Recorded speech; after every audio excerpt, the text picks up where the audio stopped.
Welcome, everyone, to another episode of HR and Payroll 2.0.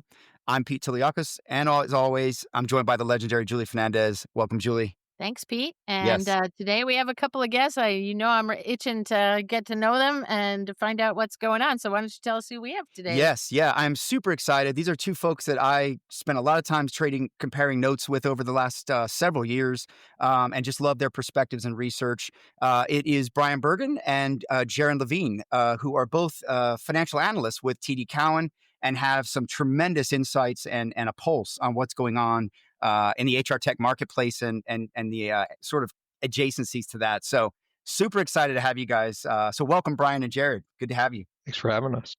Yeah, Yeah. appreciate it. Yeah. Look, Hey. we've had 1,000 of these conversations. And so like all of our conversations, we try to see how we can bring those live and share with the audience. And, I know you guys have a tremendous pulse on what's going on. And yeah, just can't wait for you to share it with our audience. So Julie, you want to do the honors? Yeah, the first thing we always like to do is get to know you both a little better. So I'm Yes. going to pick on Jared first and just ask Jared, how did you end up in the space that looks at HR stuff? And why do you say? So originally our background in terms of what we covered was more IT and business services. And we saw this as a natural adjacency to those areas, particularly on the business services side. And we kicked off our, coverage with ADP and Paychecks and then thought, we really enjoyed this space and found it interesting. Thought we'd, broaden it out even more and pushed into more of called the SaaS space with the Dayforce, Paycoms, Paylocities, and Paycor here. And now we actually cover one of the public PEOs, TriNet, as well. And that's kind of what's gotten us, deep in the space for 5+ years now. Yeah. Great. Yeah. And Bryan, how about you? Did you just get tapped along and find it so exciting? You didn't want to miss out, or how did that work? Yeah. No, I mean, when you're in this seat, you're trying to help investors, so mutual funds, hedge funds, pensions, corporates, identify areas of opportunity. And as Jared said, we had done other work in the technology services industry, in the HCM industry, in the payroll industry. Certainly dynamic, certainly fragmented. Some big names that Jared had mentioned there, and one that we saw an opportunity to dive into. So Yeah. we used our technology backgrounds and actually both of us accounting backgrounds too, to then go and analyze the HCM space. Yeah. And are you guys both kind of fully in that space? Like that's the only, I don't know if you call it a category or not, right? But like that's your world now? Yeah, so it's a couple. We got the consulting, outsourcing, tech services channel, the HCM payroll channel, and we also do fintech and payments. And it's Okay. it's always growing too. We've got other stuff that we'll be Yeah. working on rolling out here over the next year or two. Yeah. Yeah, There's and so totally interrelated, right, Pete? I mean, oftentimes we're seeing a lot of play between those spaces for sure. Exactly. That's exactly one of the things I want to talk about today. But one of the other things I wanted to do, maybe we should level set, just talk a little bit about TD Cowen. I know Cowen from the research, working with you gentlemen. TD Bank, obviously, many people may know, may use. But tell us a little bit about the research and the work that you guys do and how it kind of differs from what industry analysts like myself do on the HR side, I guess you could say, in my case. Yeah, sure. Maybe I'll give a background on the company, and then Jared, you want to dig in on the research side. Yeah. From the company standpoint, we've both been with Cowen for many years now, and that was a public company by itself, but it was acquired nearly 2 years ago, or actually almost the anniversary 2 years ago, by Yeah. TD. And we've rebranded a little bit, TD Cowen, which is a division of TD Securities, which is part of the broader TD Bank group, and it really gives us just more of a balance sheet behind our name. And in our business, we do three main things, right? We research stocks. We try and help companies with their capital and between IPOs and various M&A activity. And we also do trading, right, for our clients. So those three areas are all interrelated, and we do that across sectors. And to do that well, we got to go deep in research. So, Jared, you want to talk about the research angle? Yeah, so we focus specifically on individually publicly traded companies, so like ADP, Paychecks, Dayforce, some of the large names you've probably heard of. And then we do focus on broader industry trends that could touch on current public companies as well as potential future public companies that are, currently private.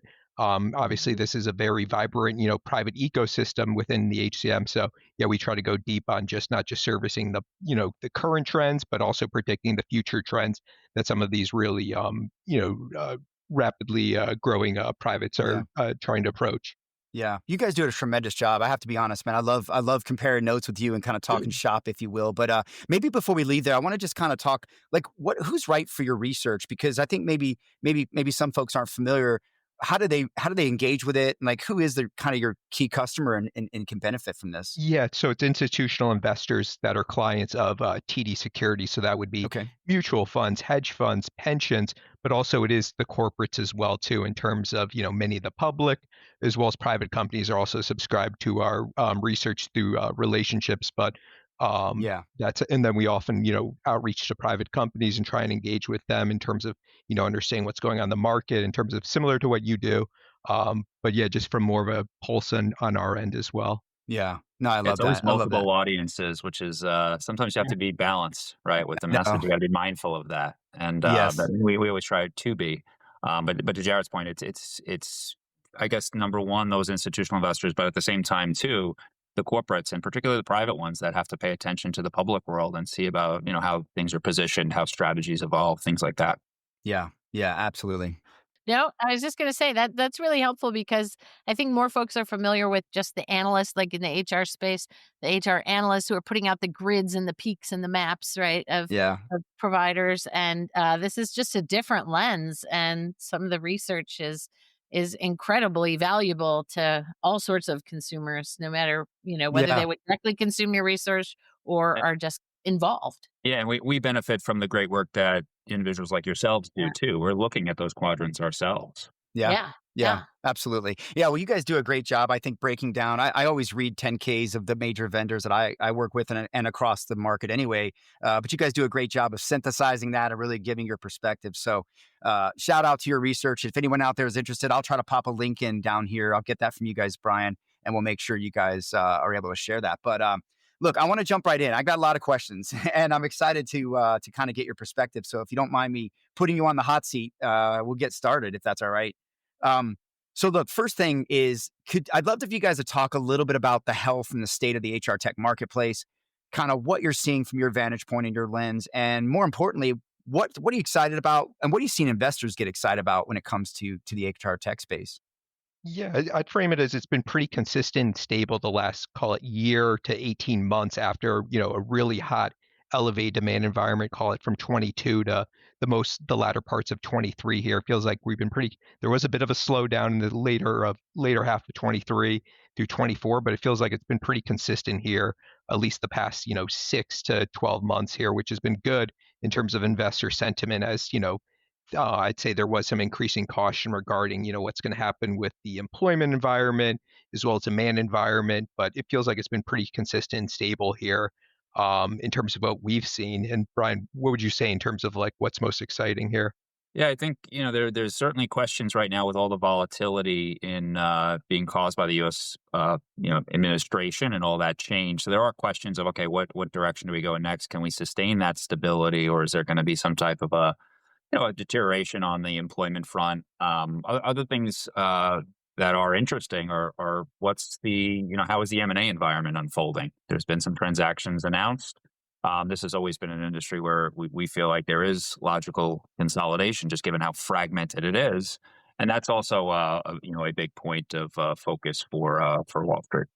Yeah, yeah, absolutely. Yeah, the economic climate is something I do want to touch on. Like, what do we think in terms of where we're headed? But I'll kind of get to that a little bit later.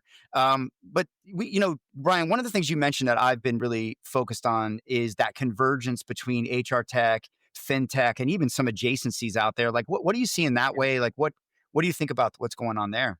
Yeah, I think that's certainly a long-term trend that will continue, and we've seen transactions occur here recently where you're looking at vendors that are bringing in more solutions into their arsenal. Right? They need to attack more opportunities in their client base, so you'll see them make acquisitions and things that may be adjacent to where their traditional base of business is. Yeah, yeah, Jared, you want to talk maybe about the Office of the Yeah, CFO we've seen angle? that increasingly in the office of CFO space. So as you guys have probably mentioned before, Paylocity, its acquisition of Airbase in terms of that spend and expense management side yep, was yep, a recent push there. And you've also seen companies such as Paylocity and also Dayforce in terms of more of the headcount planning, which also does touch a little bit on that office as CFO world. So yeah, we're definitely seeing that convergence, and it Yeah. really kicked off a few years ago, I think, with the whole earned wage access in terms of more of like that payments fintech angle. So there are a lot of areas that this sector can go. So it is interesting to see how it's been trending Yeah. more increasingly more in different adjacencies in recent years. Payment services seems big there too, right? I mean, Yeah. and I don't know if folks are actually acquiring each other as much as just doing the buddy hype, like they're bring a friend along, and have your solution, but that feels like a biggie. Yeah, absolutely. Partnerships are important too, and some are Yeah. interesting. So, I mean, if you think about the HCM and the payments side, more recently you had Fiserv and ADP announce a Yeah. tie-up, right, with their Right. partnership through Fiserv's Clover terminal. ADP Clover. Run, Yeah. right, will be integrated in the back end to help with merchants, right? So you got to think about from the buyer side always is okay. Many of these merchants have many vendors, right, and it comes down Yeah. to some level of a consolidation to make it easier Yeah. to run their business. Yeah. I thought the ADP Fiserv thing was very quiet. It just sort of snuck around, snuck around the corner and came in. So that is, you're right. That is the kind of embedded sort of thing I think we're seeing with some of these solutions getting together and bringing more value to a different customer Yeah. base that may not have that. So What I think is most interesting, I mean, you guys know I'm downstream of a lot of the, B2B type stuff that happens in the world. And when it comes down to buyers, HR buyers and consumers and clients, a lot of that is just sophistication plus. I mean, like it's hard, for them to really understand, is this differentiating or is this not differentiating? And so, I find that some of the things we say, like, wow, can you believe this happened? And we're like, the buyer's like, "So?" yeah, Like, "Why do I care about this?" yeah. Until they do, until Yeah, until they until they need it, do, right? right? Until they live it. You mentioned, Jared, the whole point about finance getting closer to HR, right?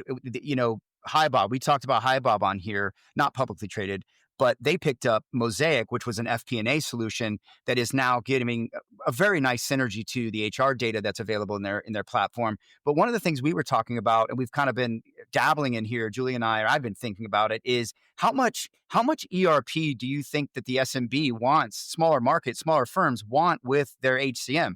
I'm not sure if we know yet, and how wide some of these HR platforms like a Rippling, like a HiBob or whatever are going to get in terms of just the things that they can do beyond just the HCM elements. Yeah, that's a key debate here in terms of how this Yeah, market evolves. It does seem like it's more geared towards some of these more finance type functions are more geared towards, more mid-market organizations where really small business, sub 50 probably only is going to be using a QuickBooks or Zero in terms of their G&L and might not need like an FP&A type solution in terms of their daily needs. So I think that's still to be determined. But yeah, it is kind of a consolidation play that we've been hearing from vendors in terms of what's been driving increases in attach rates and their desire to look for adjacencies is that yeah, consolidated platform to drive potentially a better user experience, to consolidate the number of vendors a client has to deal with in right. terms of how this market seems to be evolving, and then potential cost savings as well too for that end customer.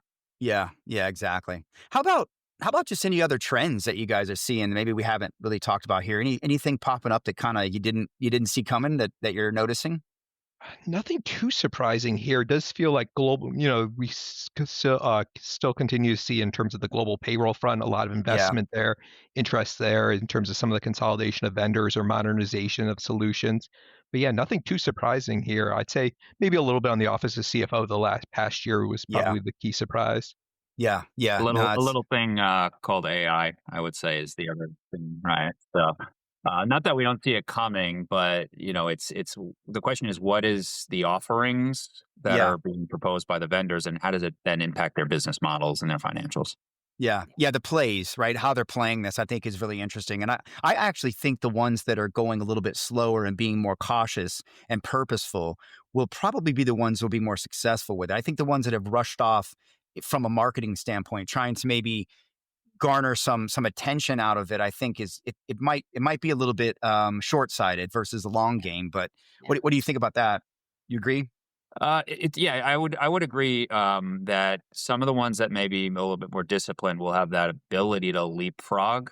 They Yeah, can't be silent, right? They have to have some. They have Yeah. to participate some way, but they also want to be rash and rush out there with the wrong model, the wrong solution. We've seen in the yeah, past automation solutions have some problems for some companies. So this is it'll be interesting to see how ultimately the revenue models unfold. Now, some of Yeah. it's just pure productivity, right? Yeah. Some of these Yeah. vendors across the spaces that we cover, Oh, yeah. it's about adopting these tools to become more productive and help clients become more productive. But Yeah.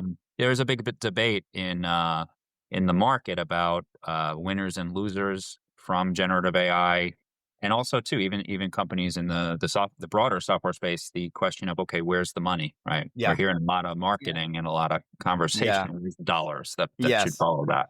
Yeah, I I think think right now it's really materializing more in margin than maybe charging, right? Most of the platforms, and I've studied this a little bit in the HCM world, are kind of providing it as a part of the module, right? There's not a lot of add-on yet, but it is. I imagine it's probably coming in some forms, and it depends on the solution we're talking about. But it is going to be interesting to see how that plays out, because I think there's this idea that, oh well, now there's going to be AI, things are going to be cheaper.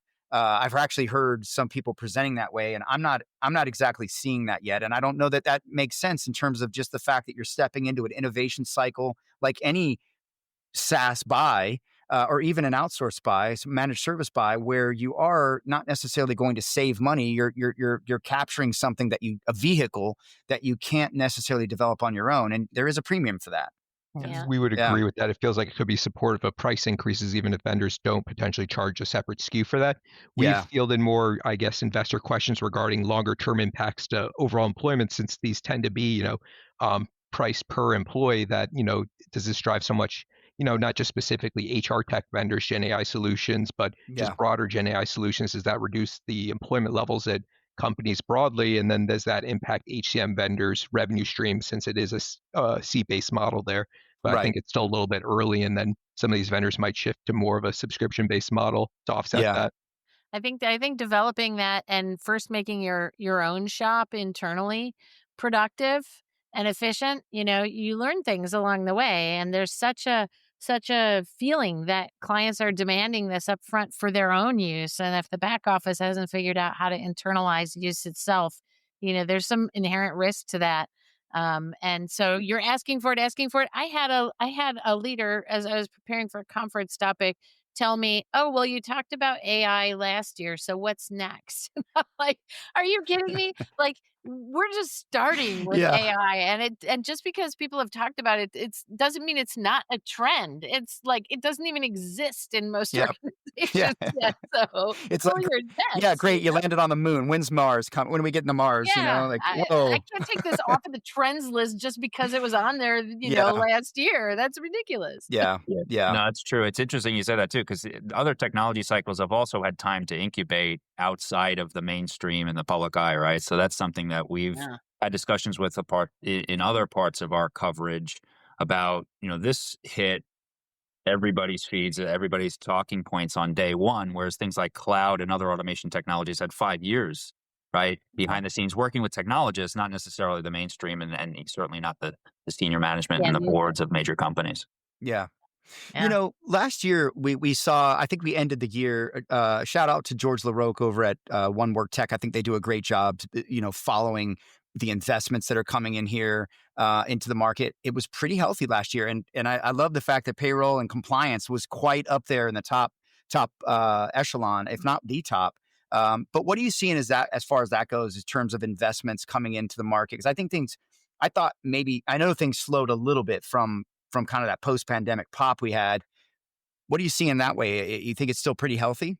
It feels like, based on the fundings that we track, it does still seem to be pretty consistent. You're not seeing as Yeah, many, I'd say, frequent outsized, unicorns being minted here as we did in, 21 or 22, but it does feel pretty consistent and stable here. But yeah, still a lot of innovation being funded, particularly around the whole AI theme, regardless of area and broader. I'd say HCM suite vendors do tend to benefit just that view of the consolidation play in terms of what yeah, we've seen. yeah. Yeah, how about, sorry, Julie, do you have anything?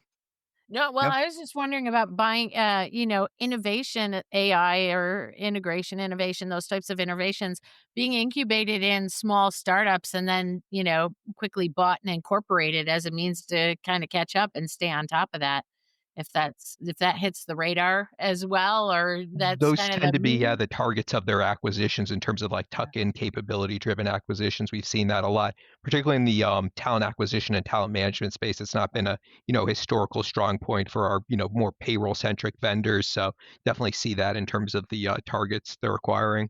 Yeah. yeah. Yeah, the demand for that is definitely rising, especially down market, right? They've all really need, especially the ones that are emerging out of the down market into the middle market, they need to mature their strategic side of HR. I think there's a lot of investments probably needed to help not just the vendor, but also the actual buyer, right? To get them progressed. So yeah, that's interesting. So kind of coming back to this economic challenge, right? I think coming into 2025, there was a sort of a tone of, hey, we're going to see some new IPOs.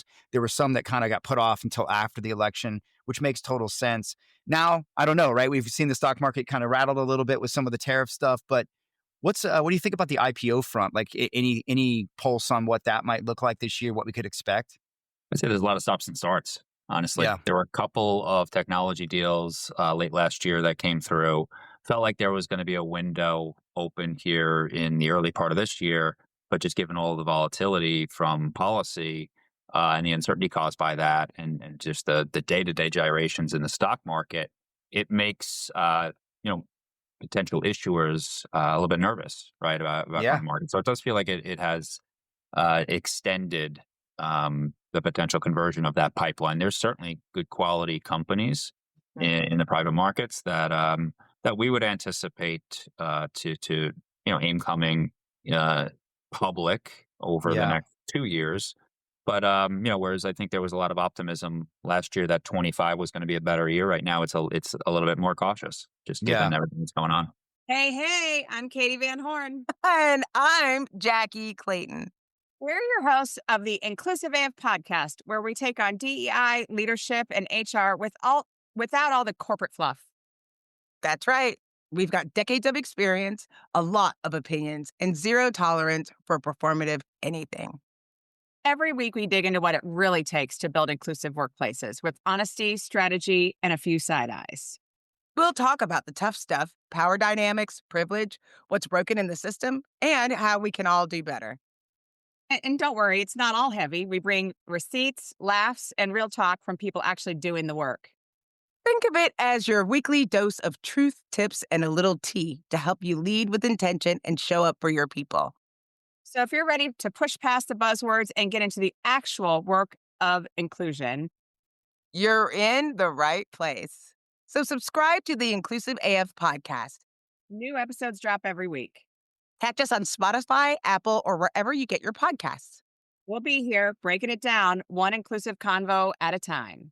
I mean, you got some firms that are still steaming ahead, right? I mean, Deal's made it pretty clear they're gonna try to IPO in the next year or two. You've got, I think, what Klarna is pretty much steaming toward. Not now, they're more fintech related than HR. Well, obviously fintech, and then there's some others that are out there I know of that are fundamentally headed that way. So it's going to be interesting to see how that plays out and if those firms go forward with that now, or if it will be a 2026 sort of thing. Yeah, it's Yes. definitely regardless of the underlying subsector, Yeah, it would be nice to just see one of these bigger ones come out, right? And some of them are probably a little nervous about being first in an yeah, environment like this, but yeah, yeah, regardless whether it's the fintech side, the HCM payroll side, or another software sector, anything into the market yeah, would be supportive to then get some of that pipeline potentially following after. Be a nice yeah, combo line to have as we yeah, go through this year into next. Yeah, and Brian's point, that's a frequent thing we hear from some of the privates we speak to that like, yeah, we just don't want to be the first one out the gate here. But yeah, based on kind of the companies we talk to, it does seem to favor more of the call it HCM suite type vendors here. And, there are a few that are more, we call it specific or more point solution focused, but yeah, primarily it does seem like investors are favoring the HCM suite vendor model here versus a few years ago where there was the potential for more of a call it like a module type company to be a standalone public entity. yeah, yeah. That's a question too. Yeah, Jared, you make a good point there too, because like that's kind of is it feature? Is it a company, right? So Pete, to your question before about the funding world, right? It's interesting. It went from a money is free environment to money is obviously not free with where rates came up to. So you Yeah, did see you see good Yeah. quality businesses now being funded. You see companies getting funded versus Yeah. potentially teachers that were interesting back then in that environment, but now potentially get rolled up.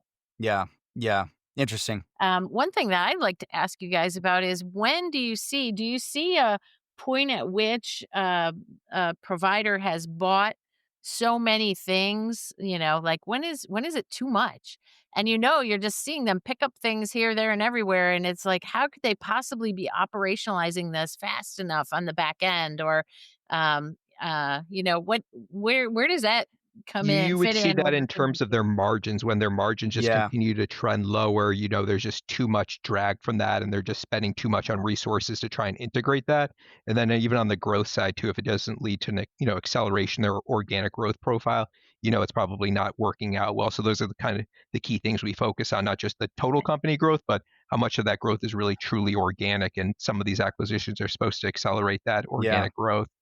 Some Yeah. firms have Yeah. just gotten really Typically, good at it. They've figured out a way to make it work for them. And there is different types of acquisitions. And I think some of them, it all kind of depends on their acquisition culture in a way.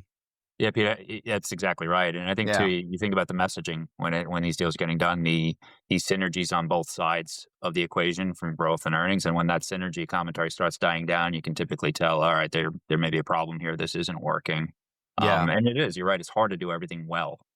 Yeah. Yeah. It So you is. typically go through these cycles where you have acquisitions and aggregation, and then on the other side of it, breaking apart. And we've seen some of that certainly in the payments world. Occur as companies realized, okay, these didn't necessarily fit well. We didn't have the integration approach we should have, and now at this Mm. point, they'd be better suited as separate entities. Yeah. Makes sense. Makes sense. I think it's been interesting too to see, maybe it's because they were one after the other, a couple of different approaches to when do you start to look at cutting overlap, right?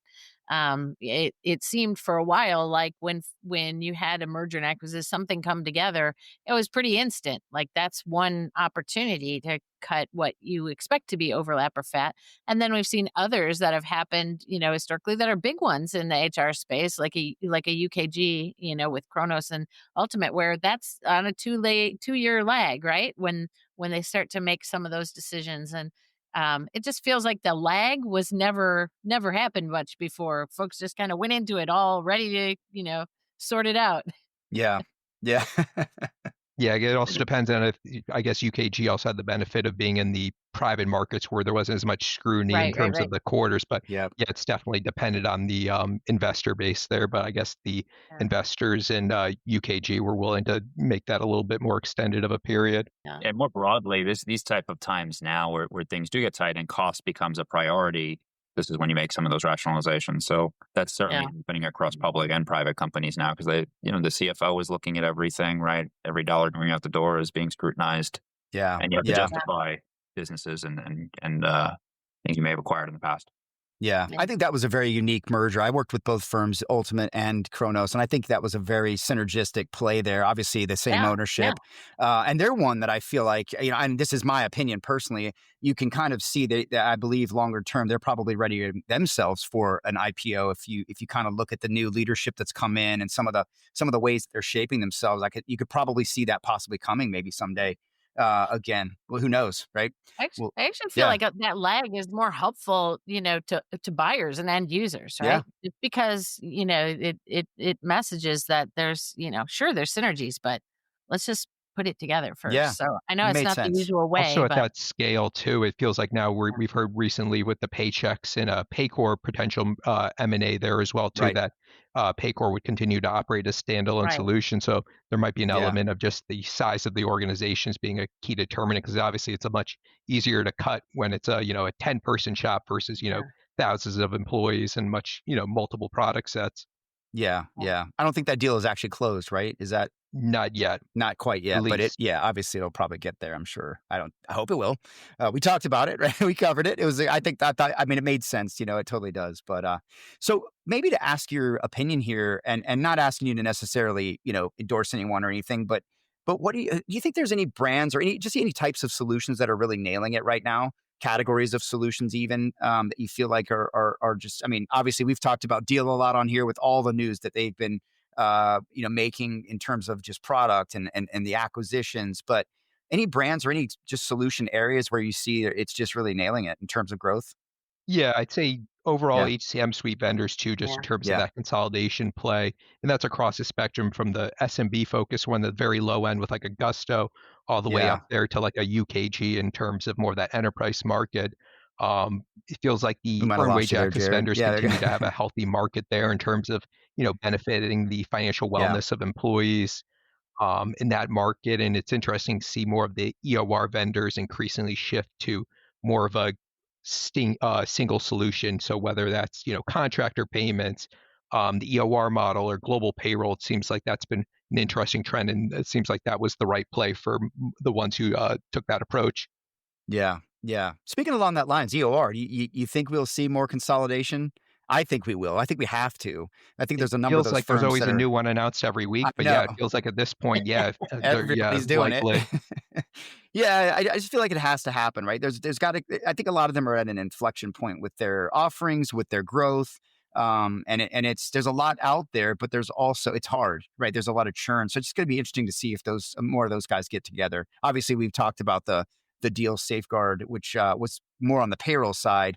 And Safeguard will now go off on its own as a standalone EOR, geo provider, as they call it, which is great for the brand. But yeah, I think you might see some more consolidation personally, from just what I can tell. I got an area that I think is crazy right because I believe Yeah. there's just hundreds of vendors out there, and that's in the total rewards and Uh, recognition space. I yes. mean, 204, like 240, when you have hundreds of providers that are trying to differentiate in rewards and recognition, like that just feels to me like it's obvious. Something's got to happen.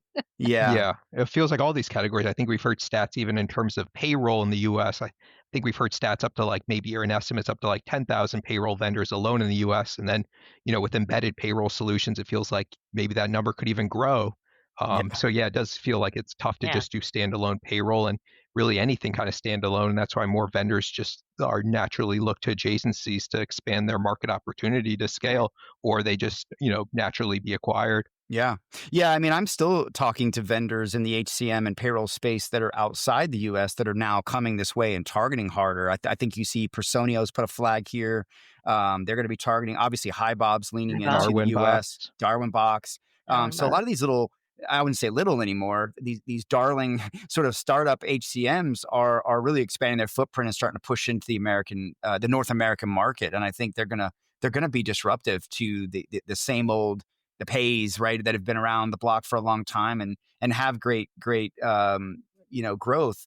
But there's going to be some disruption, I believe, and it's kind of crazy to think that we need another solution coming to America. But there's so much still opportunity here that you can still absolutely grow. But anything you see that way, do you see the same Ye thing? Do you see a lot of Feels companies like, yeah, coming this everyone's way? been pushing, yeah, to go increasingly more Yeah, global too, in terms mostly on the pay it feels like it's most complex to do on the payroll side, but that's yeah, obviously an area of investment. We've seen, even Paycom in recent years roll out a global payroll. Dayforce has been in that market for multiple years and emphasizing yeah, that market, but yeah, it feels like increasingly everyone's gonna push more and more to go yeah. outside their, domestic borders just to, broaden out that growth opportunity. Yeah. Interestingly, right, the SMBs, like we just said, lot of options, still a lot of room for market TAM to be captured. Mid market is just wide open, and then enterprise is going the other way, right? Workday and others are really going hard on international now that they've kind of saturated the up market here in the U.S. So it's kind of interesting. They're going in different directions in many ways. Yeah. All right. Well, look, this is, man, I could just go on and on and on. I love talking to you guys, but let's round this out with maybe some predictions or just maybe some thoughts on what you see, kind of what we'll see the rest of the year and maybe even into 2026. Just would love your thoughts on that, and not asking you to necessarily lay any bold stakes in the ground, but just kind of broadly what you might see out, what we could expect to see. Yeah, I'll I'd kick it say off here. So I'd say yeah. one, we probably in the next, let's say 12 to 18 months, at least one more public HCM vendor probably coming to market here would be prediction one. Two, ongoing consolidation. I think that trend's here to stay. Yeah. And then three, just ongoing messaging and investment in the whole Gen AI, agentic AI theme here. Just don't Yes. think that's going to disappear anytime soon. still probably vendors are figuring out the pricing model, but it's still going to continue to be a point of emphasis in terms of differentiation on the product side. Yeah, agreed. Agentic, I think, is a great opportunity. I'm excited for agentic for the HR world. Just when you think about all of those checklists and just process handoffs and things that go on in HR and payroll, I can't wait for that to really ripen itself. So, yeah, Brian, what do you got? What do you think? I'll just add to some of those. So just on the agentic push, I think the fear of job displacement will be cooled down as Yeah. individuals recognize this as a productivity tool. It's not replacing wholesale roles. I Yep. think in the time period we're talking here, this year, next year, right? Even the 3 year type of period, it's going to be difficult to actually take out full jobs because of that. But people can become more productive and do more interesting work as a result of that. Yeah. On the consolidation, I would also say I think we'll continue to see interesting partnerships across ecosystems. So we mentioned one earlier in the with between Fiserv and ADP, things like that. I think will continue to get pushed forward, particularly those that sell into the SMB because there's still a lot more value that can be had there. There's too Yeah. many individual solutions in that market. So Agreed. I'd say Yeah. those two are interesting on as we think forward here the next year. Yeah, and Julie? I wanna jump off of Brian's just a little bit when you're talking about agentic and the productivity opportunities that are there. I think it's so common for buyers to think about what can I buy or how does my product incorporate this technology advantage for me, and they don't spend enough time thinking about how does this change my employee skills, my distribution of work, the way that I organize work around different or better or smarter or agentified, types of technology. And that's always an afterthought. And it directly affects the success, the utilization, everything about how it's adopted Yeah. and how much value you get out of it. And there's very little forethought, it seems, from buyers. So, they're quick to buy a tool. They're not quick to buy, some support in figuring out how to readjust their operating model or to deliver differently or staff and think about things differently. Yeah. Yeah, the Totally. change factor is huge around all of this between the Yeah. company, just the existing tech you have, how whether it can support solutions that will be coming to the market,